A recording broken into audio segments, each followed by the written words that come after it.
Yes, you're listening to FM1 FM, 10 past 9.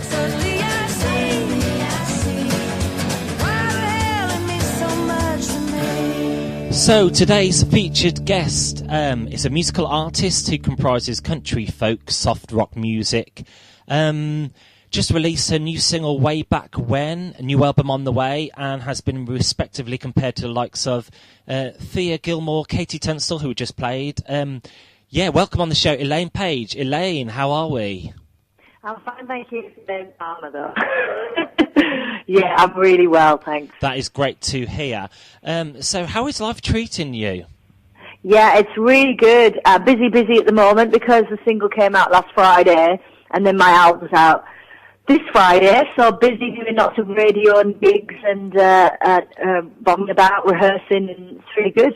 Oh, that's good to hear. Always good to keep busy.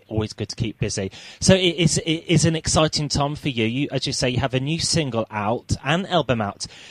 What's the new single called and the album, and can you tell us more about it, please? Yeah, of course. So the single came out last Friday. That's called Way Back When. And then that's off the album Still Life, which is due out this Friday, so it'll be available on iTunes and Spotify and all the usual kind of places, and at my shows as well to buy. The record's it's actually my fifth album. So I've been doing it for quite a while. Wow. But this album's it's quite reflective and haunting. This record. My last album was very it was a bit more upbeat, more kind of country Americana feel to it. This still has that in it, but it's I play a lot of electric guitar that's through effects pedals. It's quite spooky kind of haunting noises, and it's the album really is about lost souls and spirits, and so it's a bit. There's some wonderful tales on the record, wonderful stories. Oh, very intriguing. I might have to buy a copy myself. Yeah, have a listen to it. Perfect time with Halloween and Bonfire Night. Time of the year, yeah. Got the timing right there. Fantastic. I know, it is a bit wintry, actually. I think that's true, that this album. It kind of comes from really, I was brought up in a really ancient watermill up on the North Yorkshire moors, which are kind of quite barren and isolated. And the watermill was I mean, I don't know whether you believe in this or not, but the watermill was very haunted. And there was lots of tales and stories of the people that worked and lived in the watermill over hundreds of years. So I kind of researched a lot of it and started writing these songs and about some of the characters that had walked the old rickety floorboards in that. Wow. So that's where it started, but then I went off and there's lots of romance and all sorts of lovely things on it as well. Oh, fantastic. So, brilliant. We've got a bit of an insight to your new material. So, I've heard you've supported the likes of Ryan Adams, Katie Tunstall and David Gray on tour. Yeah, that's right. So I've done lots of different shows with lots of different artists, to be honest, over the years. Some of them I did full UK tours, and then some were just festival dates, and maybe some with Katie I did some Scottish dates with her. So yeah, it's been an adventure. Really interested in meeting and working with other artists as well. You always, as a musician, I think you always learn from your peers as well. There's always something to learn from them, and it's wonderful. It really is. It's great on the road with other people. It really is. I mean, it's hard work as well, but it's so exciting. It really is. Yes, like a lot of collaborations going on at the moment, and musicians working together. That's how it should be, shouldn't it? Rather than the musicians working against each other. It's amazing what results you can get when musicians actually just come together. Yeah, I think musicians can be great together. It's almost like the industry that gets a bit competitive, if you know what I mean. But I think artists generally, I find just really welcoming, and I love working with different artists. Each album that I work on, that I have, because it almost has a slightly different feel to the last. I mean, it's still all within the same genre, every one of my records, but it's like a different story, a different textures and flavors on them. So I work with different musicians. So on this record, there's a cellist, a classical cellist who comes and does a lot of stuff on this record, and then I have a pedal steel player who comes along and does a few tracks. And so I love working with different artists, and all the musicians that I work with, they're all in different bands. Some really successful, some just starting out, and so that's interesting as well, working with lots of different musicians and different instruments. I like to change things around a little bit as well. So that's you're very versatile, and that's what I like to hear. That's good.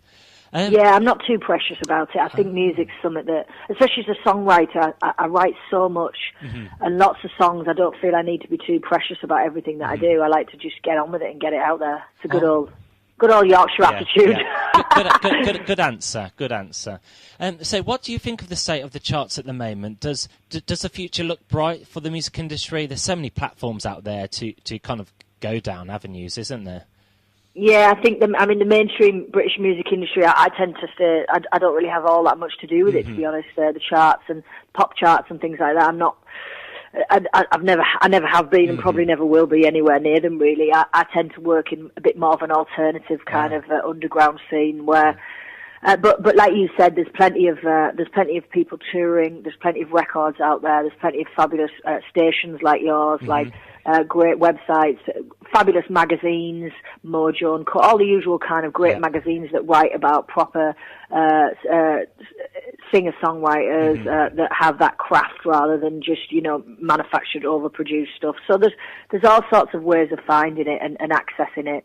If you don't, without the mainstream pop charts. But there's nothing wrong with that. I'm not, it's just that's not really where my music sits. That's all. And that's good to know, because some musicians they spend like eternity trying to find out who they are, trying to find the sound, and once you find out what your speciality is in your craft, then you know what you want out of your career, don't you? Yeah, I think there's so many different. People judge success so differently in the music industry. It's like people think that fame and fortune is success, and it is obviously to an extent. But I think to be working full time on what you love as an artist, and to have a loyal fan base, and to be touring, and to be making records that are loved and that are accepted, it to me is exactly where I need to be. And it's not all about the number one spot. It's about doing something you enjoy, and just doing something you enjoy is like privilege in itself, isn't it? Of course it is, yeah. And also the number one spot it doesn't last. Very overrated. The number one spot is. Yeah, but if I was number one, I wouldn't be saying that. Would I? You wouldn't say no. No, you wouldn't say no. But yeah. So the Mojo and Maverick magazines sing your praises as well. That's an achievement in itself, isn't it? Yeah, there's some great magazines, great writers out there that really respect interesting and innovative work. So yeah, it's that's fabulous to have people that are backing your work and genuinely interested in what you're doing and looking out for your your next records, and the radio stations have had so much support from lots of radio stations, and especially in America. Wow. In America, there's a vast network of stations and magazines and everything for the acoustic singer-songwriters. Massive out there, isn't it? So much selection then. So that was the charts. We talked about the charts there. That was clear. We touched on that. What were your influences? Do you like the old records and the tapes and the vinyls? What did you grow up on, like the old records? Yeah, so my dad was, he really liked old crooners like Nat King Cole and some country singers like Glenn Campbell and Johnny Cash, and he really liked those big kind of voices and those quite and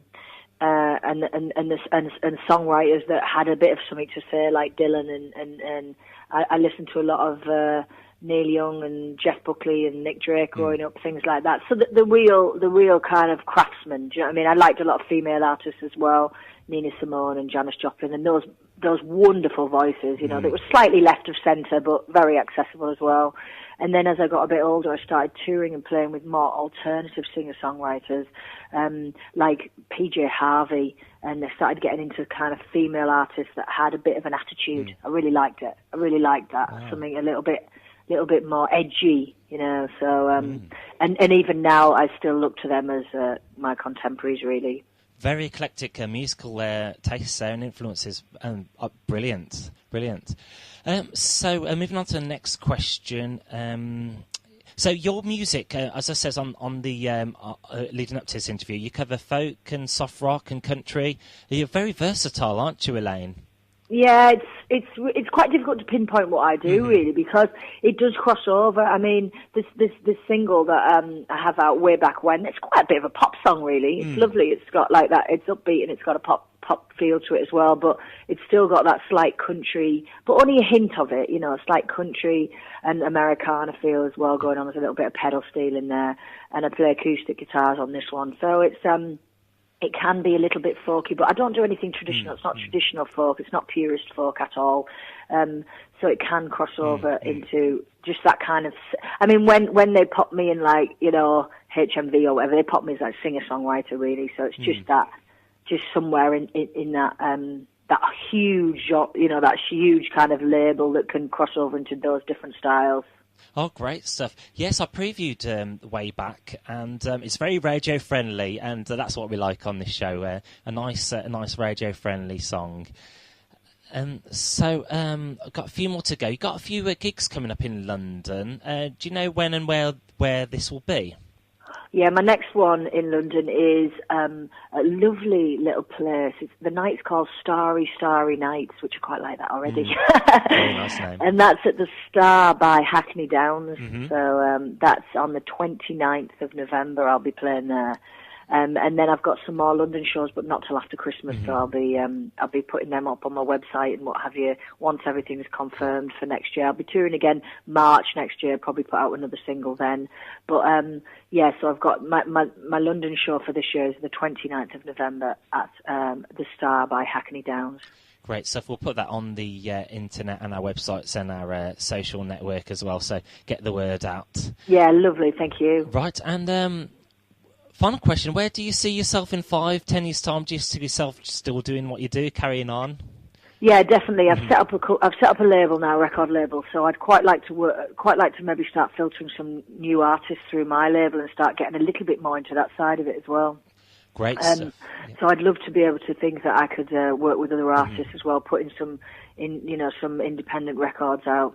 I'd like to put some vinyl out as well. I've only ever released things digitally and on CD. I'd love to put a piece of vinyl out. So hopefully in the next 5 years, but definitely a couple more records under my belt, a couple more albums, no problem. Good stuff. Well, thanks so much for taking the time to talk to us today, Elaine. We're about to play your new single now, Way Back When. And so FM1, FM, this is a London station breakfast show, Elaine Palmer, Way Back When.